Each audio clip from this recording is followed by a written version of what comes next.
Media. నేను మీ రాకేష్.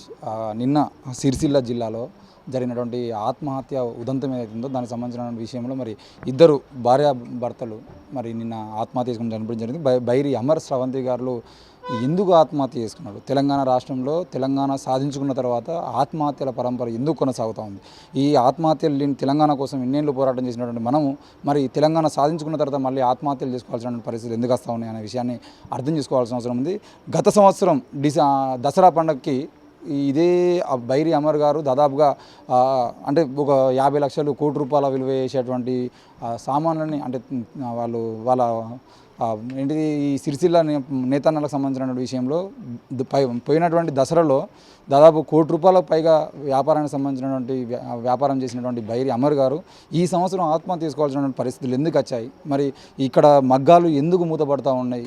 దాదాపుగా కోట్ల రూపాయల విలువ చేసేటువంటి మగ్గాలు ఈరోజు మూతపడిపోయి ఆత్మహత్యలకు ఎందుకు కారణమవుతూ ఉన్నాయి? తెలంగాణ వచ్చిన తర్వాత ఆత్మహత్యలు లేని తెలంగాణ కోసం కదా మనం ఆనాడు ఎంతోమంది ఆత్మహత్యలు చేసుకొని తెలంగాణ సాధించుకున్నది. మరి తెలంగాణ వచ్చిన తర్వాత ఉద్యోగాలు లేక ఆత్మహత్యలు చేసుకున్న కొంతమంది ఉంటే ఉపాధి కోల్పోయి వాళ్ళు ఉపాధి చూసుకొని వాళ్ళు ఆ ఉపాధిలో బతుకుతున్న కాలంలో ఆ ఉపాధిని ప్రభుత్వం లేకుండా చేసేది అంటే ఉపాధి కోల్పోయి ఆత్మహత్యలు తీసుకునేటువంటి పరిస్థితిలోకి ఈరోజు తెలంగాణ రాష్ట్రం రావడం సిగ్గుచేటు. ఎందుకనంటే ఏదో కొద్ది ఉద్యోగాలు లేక ఉపాధి వైపు వెళ్ళి ఆ ఉపాధిలో వందల మందికి ఒకరికి ఇద్దరు కాకుండా దాదాపు 50 నుండి 100 మందికి ఉపాధి కల్పించి కోట్ల రూపాయలు విలువ చేసేటువంటి బట్టను నేసి ఈరోజు పోయిన సంవత్సరం ఎంతోమందికి ఉపాధి కల్పించినటువంటి వ్యక్తి ఈ సంవత్సరం ఉపాధి కోల్పోవడం కాదు ఆత్మహత్యలు తీసుకున్నటువంటి పరిస్థితులకు అప్పులోళ్ళు ఇంటికి వచ్చేదంటే ఆ అప్పుల మీద ఏం మాట్లాడాలో తెలియనటువంటి పరిస్థితి. ఉపాధి లేక వాళ్ళని వడ్డీల మీద వడ్డీలు పెరుగుతూ ఆ వడ్డీలు కట్టలేనటువంటి పరిస్థితుల్లో ఈరోజు తెలంగాణ రాష్ట్రంలో నేతన్నలు ఉన్నారు. మరి ఈ తెలంగాణ రాష్ట్రంలో కాంగ్రెస్ పాలనలోకి రాకముందు నేతన్నల ఆత్మహత్యల్ని మేము ఆపుతామని చెప్పేసి హామీలు ఇచ్చినటువంటి పరిస్థితి. ఇదే సిరిసిల్ల జిల్లాకు సంబంధించిన విషయంలో ఏ రోజు ఏ ఆత్మహత్య జరిగినా ప్రతిసారి ప్రతిపక్షంలో ఉన్నటువంటి నాయకులు మాట్లాడుతున్నారు తప్ప అధికార పక్షంలో ఉన్నటువంటి మాట్లాడే పరిస్థితి. మరి ఇవన్నీ మనం చూసుకుంటూ ఈరోజు బైరి అమర్ స్రవంతి వాళ్ళ పిల్లలు ఎటు పోవాలి? పోయినసారి దాదాపు ఒక స్టేట్గా పిలువబడ్డటువంటి ఈ తండ్రి యొక్క పిల్లలు ఈరోజు బికార్లుగా మారడానికి కారణం ఎవరయ్యారు? ఇవన్నీ అంటే ఈ దాదాపుగా పోయిన సంవత్సరానికి సంబంధించిన విషయంలో మనం మాట్లాడుకుంటే ఆ బైరి అమర్ గారు ఎంతమందికి ఉపాధి కల్పించారు? ఈ కేవలం ఏడాది కాలంలోనే తెలంగాణలో బైరి అమర్ ఆత్మహత్య చేసుకొని చనిపోవాల్సిన పరిస్థితిని ఎవరు కల్పించాలి? ఇది రాజ్యం చేసిన హత్యనా ఆత్మహత్యనా అనే విషయాన్ని కూడా అర్థం చేసుకోవాలి. మరి నిన్న ఈ ఆత్మహత్యకు సంబంధించిన విషయంలో మొన్న రాజకీయ నాయకులు వచ్చి కుటుంబ సభ్యులను కల్పించేటువంటి పరిస్థితులు కనబడుతూ ఉన్నాయి. ఈ ఇద్దరు దంపతులు ఆత్మహత్య చేసుకొని చనిపోయేది అంటే కేవలం ఒక్కరి ఆత్మహత్యకు మాత్రమే డబ్బులు 5 లక్షల రూపాయలు చెక్కులు ఇస్తామన్నటువంటి పరిస్థితిలో కూడా ఈరోజు ప్రభుత్వం ఉంది. అంటే ఒక్క ఆత్మహత్యగానే దీన్ని పరిగణిస్తున్నారా? ఇద్దరు దంపతులు ఆత్మహత్య చేసుకొని చనిపోయి కుటుంబం రోడ్డు మీద పడి పిల్లలు ఈరోజు అనాథలుగా మిగిలిపోతే వారికి 5 లక్షల రూపాయలు ఎక్స్ట్రా ఇవ్వడానికి కూడా ఈరోజు ప్రభుత్వం మొగ్గు చూపట్లేదనంటే ఈ ప్రభుత్వం ఈ నేతన్నల మీద చూపిస్తున్నటువంటి వివక్ష ఏదైతుందో దానికి సంబంధించిన విషయంలో మరి మాట్లాడాలి. ఈరోజు అంటే కాంగ్రెస్ పార్టీకి సంబంధించిన నాయకులు వచ్చిపోవడము, తర్వాత బీఆర్ఎస్ నాయకులు వచ్చిపోవడం ఇవన్నీ జరుగుతూ ఉన్నాయి. విద్యకు సంబంధించిన విషయంలో మేము వాళ్ళకి పూర్తి స్థాయిలో విద్యా అవకాశాలు వాళ్ళు చదువుకున్నంత వరకు చదివిస్తామని చెప్పేసి నిన్న కేటీఆర్ గారు మాట్లాడడం, అంతకుముందు కాంగ్రెస్ నాయకులు వచ్చి వాళ్ళు ఎంతో కొంత మేము డిపాజిట్ చేస్తామని మాట్లాడడం, లేదంటే మేము 5 లక్షల రూపాయలు ప్రభుత్వం నుండి చెక్ ఇప్పించామని చెప్పేసి మాట్లాడుతూ ఉన్నారు. ఇవన్నీ కాదు, వాళ్లకు పూర్తి స్థాయిలో ఈరోజు ఒక కుటుంబం ఒక సంవత్సరం 3 పిల్లలు ఒక సంవత్సరం పాటు బతకాలంటే కనీసం 1 లక్ష నుండి 2 లక్షల రూపాయలు వాళ్ళ బట్టల నుండి చదువులకు కావాల్సినటువంటి పరిస్థితులు ఉన్నాయి. మరి ఈరోజు ఈ పిల్లలు పెద్దోళ్ళై వాళ్ళు ఉద్యోగాలు సంపాదించాలంటే ఇంకొక 15 ఏళ్ళు పడుతుంది. ఈ 15 ఏళ్ళలో మీరు ఇచ్చినటువంటి డబ్బులు వాళ్ళకు దేనికి సరిపోతాయి? మీరు ఫిక్స్డ్ డిపాజిట్ చేసేది ఉంటే ఆ ఫిక్స్డ్ డిపాజిట్ డబ్బులు ఏవైతే ఉన్నాయో అవి వాళ్ళు పెద్దగా అయిన తర్వాత వాళ్ళ చేతుల్లోకి వస్తాయి. మరి ఈ 15 ఏళ్ళ పాటు ఈ 20 ఏళ్ళ పాటు వాళ్ళు బతికి వాళ్ళు చదువుకొని వాళ్ళు ఉద్యోగాలు పొందాలంటే ఆ డబ్బులన్నీ ఎవరు మోయాలి? కాబట్టి ఈ ఆత్మహత్యలు ప్రభుత్వం చేసినటువంటి కుట్రల వల్ల, ప్రభుత్వం తీసుకొస్తున్నటువంటి ప్రజా వ్యతిరేక విధానాల వల్ల ఈరోజు ఆత్మహత్యలు చేసుకుంటున్న వాళ్ళకి ప్రభుత్వం ఎందుకు అండగా నిలబడకూడదు? ఇదే జిల్లా నుండి ఇదే సిరిసిల్ల పట్టణం నుండి గెలుపొందినటువంటి వ్యక్తి ఈరోజు కేంద్ర మంత్రిగా ఉన్నారు. ఈరోజు సిరిసిల్ల జిల్లాకు సంబంధించిన విషయంలో కేంద్ర మంత్రిగా ఉన్నటువంటి బండి సంజయ్ గారిని కూడా మేము కోరుతూ ఉన్నాం. మరి ఈ ఆత్మహత్యలకు సంబంధించిన విషయంలో ఇంతకుముందు బీఆర్ఎస్ నాయకులు కేటీఆర్ గారు వచ్చారు, వాళ్ళకి కుటుంబానికి భరోసా ఇచ్చారు. కాంగ్రెస్ నాయకులు కూడా వచ్చి మేము వాళ్ళకి కావాల్సిన ప్రభుత్వం నుండి రావాల్సినటువంటి అన్ని సౌకర్యాలు మేము కల్పిస్తామని చెప్పారు. మరి మేము బండి సంజయ్ గారిని కోరుతూ ఉన్నాం, దయచేసి అయ్యా ఇదే అమర్ గారు ఎంత రామభక్తుడో మీకు తెలుసు. ఇక్కడ వాళ్ళ ఇంటి ముందు కూడా ఒక చిన్న గుడి ఉంటుంది. ఉదయం లేచినప్పటి నుండి దేవుని నమ్ముకొని బతికినటువంటి బైరి అమర్ ఈరోజు దేవుడి దగ్గరికి వెళ్ళిపోయిందని చెప్పేసి వాళ్ళ తల్లిదండ్రులు వాళ్ళ పిల్లలు బాధపడతా ఉన్నారు. మరి కేవలం 2-3 లక్షలు ఇచ్చి కాంగ్రెస్ నాయకులు లేదంటే మేము తలా 2 లక్షలు పిల్లల మీద డిపాజిట్ చేస్తామని చెప్పేసి బీఆర్ఎస్ నాయకులు చెప్తున్నారు.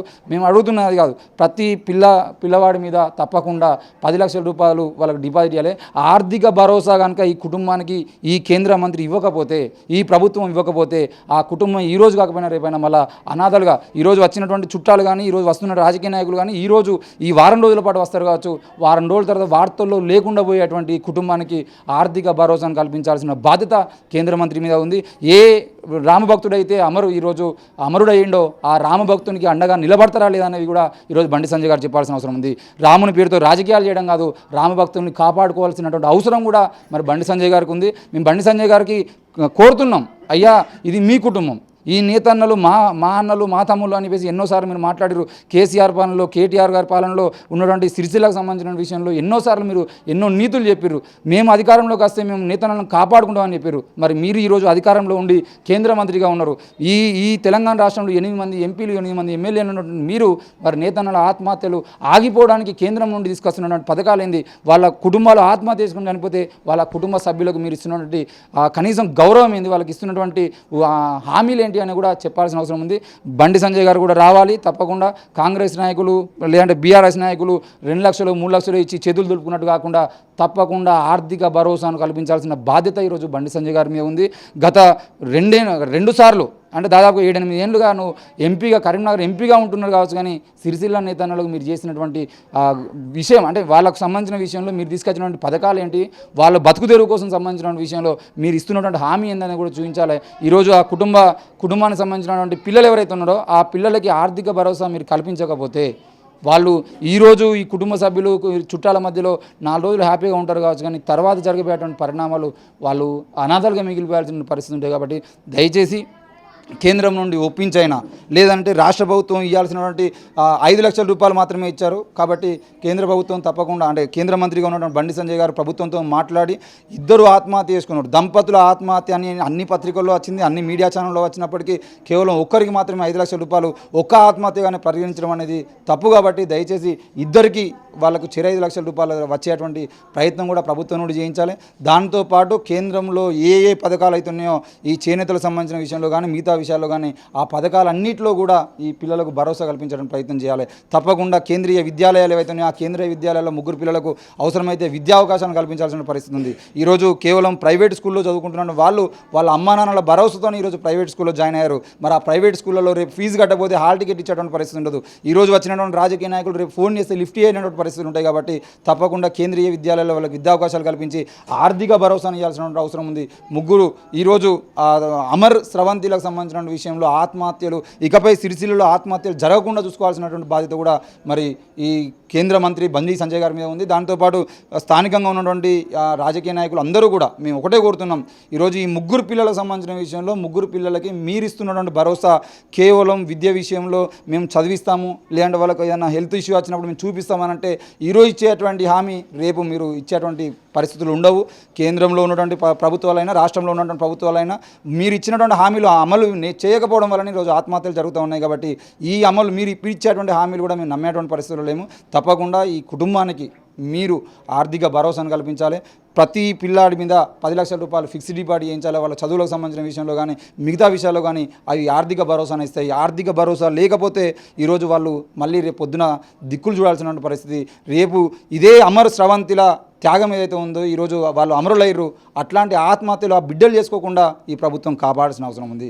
రేపటి రోజున వాళ్ళకి ఏ విషయంలో అయినా డబ్బులు లేకపోతే, ఏ విషయంలో అయినా చదువులకు ఫీజులు కట్టకపోతే, ఎక్కడ ఏ అవకాశం వచ్చినా కూడా ఆత్మహత్యలు చేసుకునే పరిస్థితులు తప్ప వాళ్ళకు చెప్పుకోవడానికి అవ్వాయాలు కూడా లేరు. కాబట్టి చెప్పుకోవడానికి ఎవరు లేరు. ఉన్నటువంటి బంధువులైనా ఎవరైనా కూడా ఈరోజు వాళ్ళ కుటుంబాలను చూసుకునే పరిస్థితి ఉంటుంది. కాబట్టి ఈ 3 బిడ్డలు రేపటి రోజున ఆత్మహత్య చేసుకునేటువంటి పరిస్థితులు రావద్దంటే వాళ్ళకు తప్పకుండా మీరు ఆర్థిక భరోసాను కల్పించాలి. కేంద్ర మంత్రిగా ఉన్నారు, నిన్నటి వరకు అనంటే మీరు కేవలం ఎంపీగా ఉన్నట్టున్నారు, లేదనంటే ఇక్కడ ఉన్నటువంటి ఎమ్మెల్యే గారిని మేము 5 లక్షలు 2 లక్షల రూపాయల వరకు అడుగుతాం కావచ్చు, కానీ మీరు కేంద్ర మంత్రిగా ఉన్నారు. మీ చేతిలో ఎన్నో అవకాశాలు ఉంటాయి, మీరు తలుచుకుంటే కానిదంటూ ఏది లేదు. దయచేసి ఈరోజు రామభక్తుడైనటువంటి అమర్కి స్రవంతికి వాళ్ళ కుటుంబ సభ్యులకి ఆర్థిక భరోసాను కల్పించాలన్నటువంటి బాధ్యత కూడా రాముని పేరు మీద రాజకీయాలు చేస్తున్నటువంటి బండి సంజయ్ గారికి ఉంది.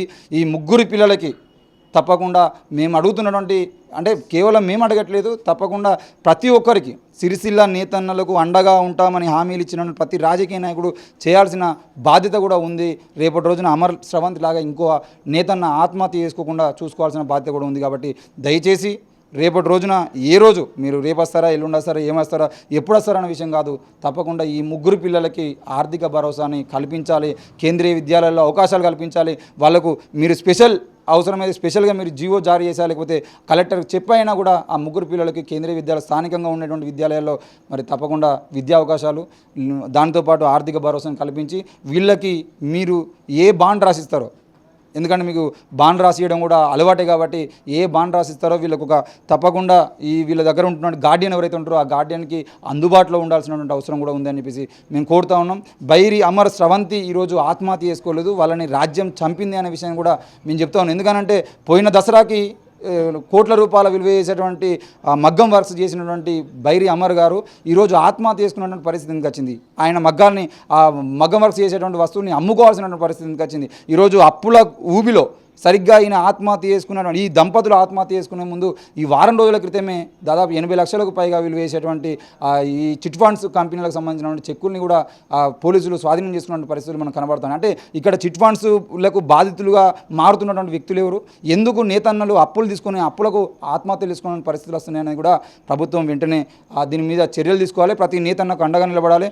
మగ్గం వర్క్స్ సంబంధించిన విషయంలో పోయినసారి బతుకమ్మ చీరల మిగతా ఏ విషయాల్లో అయితే వీళ్ళకి ఉపాధి ఉందో అట్లాంటి ఉపాధి ఈరోజు కల్పించాల్సిన అవసరం కూడా ఉంది. మరి ఏ ఆత్మహత్య వెనకాలైనా కూడా ప్రభుత్వం ఉద్యోగం కల్పించట్లేదు, ఇటు ఉపాధి కూడా లేకుండా చేస్తుంది. కాబట్టి ఉద్యోగాలు ఉపాధి కల్పించకుండా ఆత్మహత్యలు చేసుకునే పరిస్థితులు తీసుకొస్తున్నటువంటి ప్రభుత్వాలే వీరి ఆత్మహత్యలకు అన్నిటికీ బాధ్యత వహించాలని చెప్పేసి మేము డిమాండ్ చేస్తూ ఉన్నాం. ఏది ఏమైనా కూడా ముగ్గురు పిల్లలకి వాళ్ళు ఇప్పుడు మాట్లాడేటువంటి పరిస్థితులు ఏం లేదు. వాళ్ళు అడిగినా కూడా ఎవరో ఫీడింగ్ ఇచ్చి మాకు అది కావాలి ఇది కావాలని చెప్తారు కావచ్చు, కానీ పూర్తి స్థాయిలో వాళ్ళకి కావాల్సింది మాత్రం ఆర్థిక భరోసా మాత్రమే.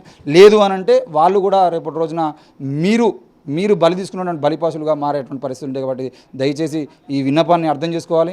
రేపటి రోజున తప్పకుండా ఆ ముగ్గురు బిడ్డలకి మీరు ఏ రకమైనటువంటి పథకాలు ఉన్నాయో ఆ పథకాలలో వాళ్ళని అర్హులుగా గుర్తించి దాంతోపాటు కేవలం 2 ఆత్మహత్యల్ని ఒక ఆత్మహత్యగా చిత్రీకరించి 5 లక్షల రూపాయలు ఇచ్చేటువంటి ప్రయత్నం కూడా ఇక్కడ కలెక్టర్ ఆఫీసులో జరుగుతూ ఉంది. కాబట్టి దానికి సంబంధించిన విషయంలో కూడా ఆ దంపతులు ఇద్దరు కాబట్టి వాళ్ళకి 10 లక్షల రూపాయలు కూడా ఇచ్చేటువంటి పరిస్థితులు తీసుకురావాలని చెప్పేసి కలెక్టర్ గారికి డిమాండ్ చేయాలని కూడా మేము కోరుతా ఉన్నాం. చూస్తూనే ఉండండి ఎన్ఐ మీడియా. Thank you.